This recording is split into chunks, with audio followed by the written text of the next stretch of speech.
So let's start with the first question. Why should vaping be celebrated? Yeah, that's a pretty obvious answer to this question, because vaping is by orders of magnitude much safer than smoking, and it's a real clear alternative. It's also an alternative to the typical medical products like chewing gums or patches, because e-cigarettes allow you to keep up with your behavior, your conditioned behavior. You're used to, as a smoker, you're used to a certain behavior for decades, sometimes for decades, or at least for years. You are used to that, you want that, yeah? And that's a habit that's very difficult to get rid of. And I think this is the weakness of these chewing gums and patches, that they deliver nicotine, but they don't allow you to keep up with your behavior.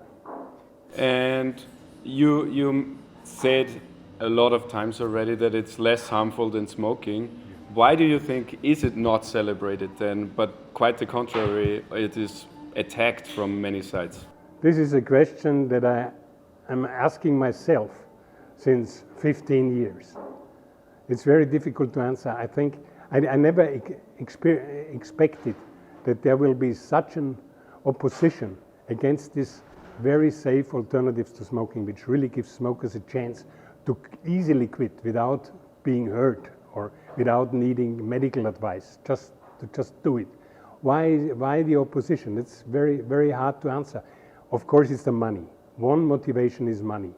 E-cigarettes endanger the pharmaceutical industry, which makes a lot of money with nicotine replacement products, but also with anti-cancer drugs.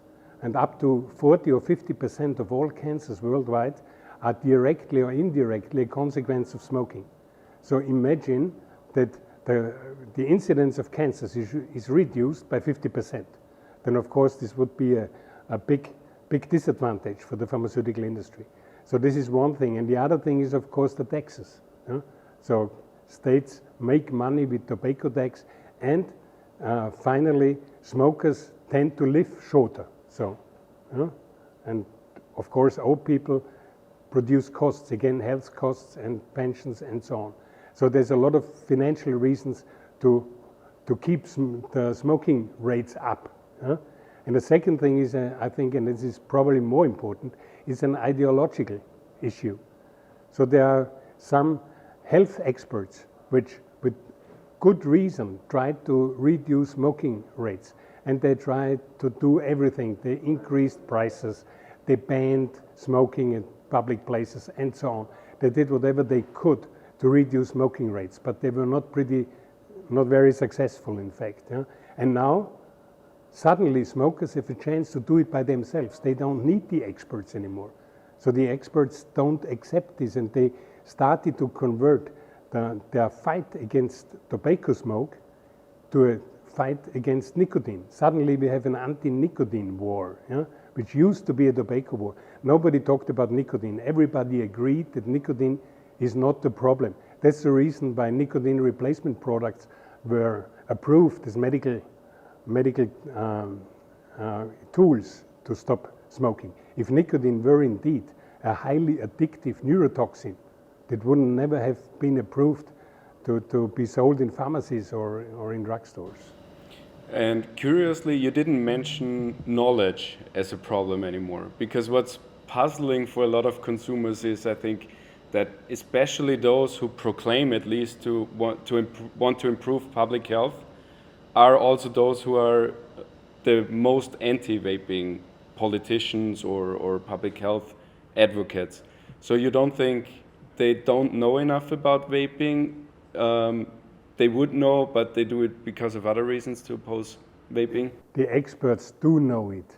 I mean, I had in Germany, in particular in Germany, one of the most active anti-vaping person was Frau Dr. Böttcher-Langer, and I had many debates with her, and she exactly knew about the safety of e-cigarettes. She always said, okay, e-cigarettes are less harmful than cigarettes.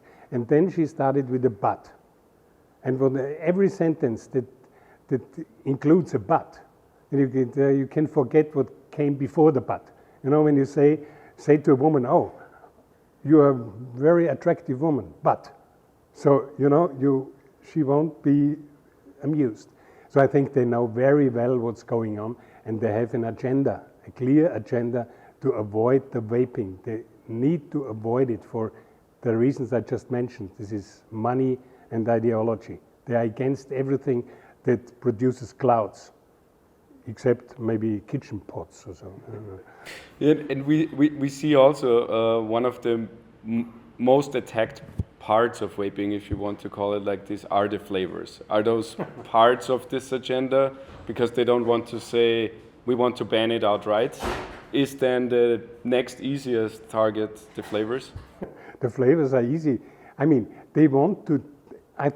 I mean, I'm not really in the scene, yeah? But I think they would like to ban e-cigarettes completely. But that's very hard to get through because there's no real argument. So they're searching for certain arguments. And one argument is the flavors. And they claim that teenagers are attracted to flavors. Grown-ups like me, real men, Marlboro mans, you know, they vape Marlboro taste, they vape tobacco, and just the kids vape strawberry and mango, etc. Yeah? But this is, of course, wrong, and they exactly know that that's wrong.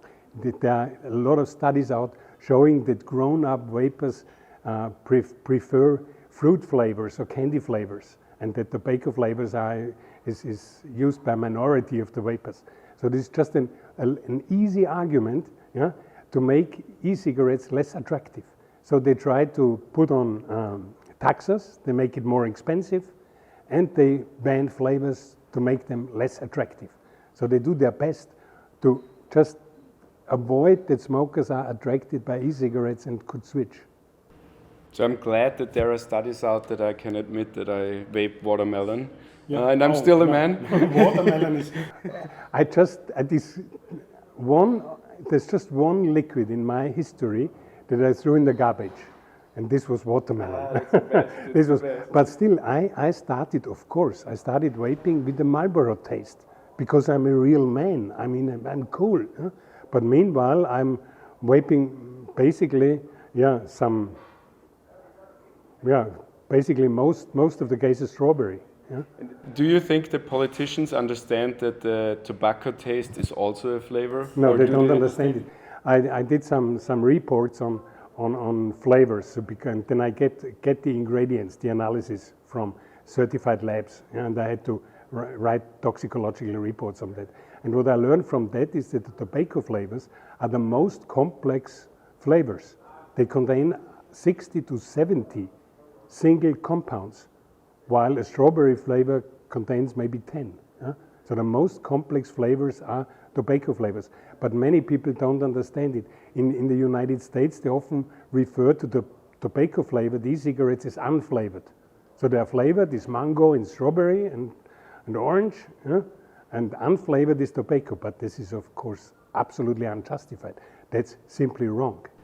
So at least when it comes to flavors, there's a lot of misinformation and not enough knowledge out there. Probably yes, but I often compare it with ice cream. Do you want to eat unflavored ice cream? That would be eating snow. And even adults like strawberry or chocolate ice cream, not only children. We actually protested the flavor ban in the Netherlands with exactly that idea, and we handed out flavorless ice cream and filmed the reaction of adults, obviously, and they were like, oh, what is this? And then we gave them a flavored ice cream, and we found out adults like flavors too. Of course, you need to make e-cigarettes as attractive as possible. I always suggested to not put a tax on them, but to reduce prices, At least we shouldn't put tax on e-cigarettes. We should try to make it cheaper. There must be incentives for smokers. And a particular problem is our smokers in the low social range. Yeah? They don't have money. Yeah? And for them, the costs of smoking versus vaping, this would be a big incentive. If you make vaping cheaper, they would have a good argument to switch to vaping just to save money. Yeah, regulate and tax it according to risk. But then, of course, then we end up with 1 to 5% risk as compared to tobacco, and I don't think that it would be worth the effort. So then it's tax-free. Of course, tax-free. Of course, tax-free. And with all that in our minds, what do you think can or should consumers do, or can they do anything against all this madness? No, consumers just can ignore the warnings and try and do their best to switch. I suggest every smoker to simply try it. And it's not only e-cigarettes, it's also heated tobacco products, yeah? Like IQOS or from BAT, there's also one. It doesn't matter what you use, but just try. I know people who didn't make it for some reason with e-cigarettes, but with the classical e-cigarettes, but they succeeded with a tobacco heating system. So whatever they use, but try to get rid of smoking and switch, and you will see that you can still inhale your something, and you feel something, and you exhale something, and you have the same feeling like smoking, and you will realize within a couple of weeks that you don't need cigarettes anymore. I mean, makes sense. People are different, so they need different options, The more options. And if they make it with nicotine chewing gums, okay, everything is okay. When they do it with a stress ball, it's okay. Whatever fits their needs. But turns out that vaping is one of the most successful or most effective ways to quit smoking. So where would you say is vaping in 10 years, or where would you see how would you see the future of vaping? This is my story. You can read my book there. I explained it too. In 2006, when I was shown the first e-cigarette, it was imported from China, the Ruyan model. Yeah? I just tried it. I was a heavy smoker at that time. I just tried it, and my prognosis was within 15 years, smoking will be eradicated worldwide and being replaced by vaping, because there's no reason when you have this device, and it was a poor performance device. I mean, it was in 2006, but still, if you have such a device, you don't need a tobacco cigarette anymore. So obviously I failed, because it would have been in 2021. I said it would stop. Why did I fail? Because there was this opposition, we already talked about it.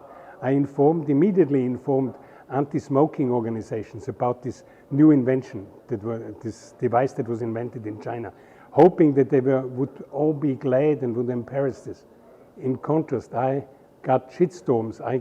I got very, very hard mails back claiming that I'm crazy and that makes the stop of smoking even more difficult and so on. And this opposition got worse and worse and is still there. And I don't know why. I didn't understand it 15 years ago, and I still don't understand it. Yeah? So with this slightly pessimistic view, we would try to have another segment with a word rap. So I read you out a word or a phrase, and you just tell us what comes up in your mind. Let's start with an easy one. Michael Bloomberg. Dirty money. Freebase or salt nicotine? No difference. Tobacco Products Directive? Bullshit. Vaping epidemic? Bullshit again. Hon Leak? Great man. Tobacco flavor? We talked about this a bit already. Very tasty. Michael Russell? Oh, great man again. Nicotine overdose? Never happens. Smoke-free future? Would be fine, but is unlikely. And finally, World Vape Day? Absolutely great. Fantastic. I think that's a wrap. Thank you for being us with here. It was a pleasure. Thank you.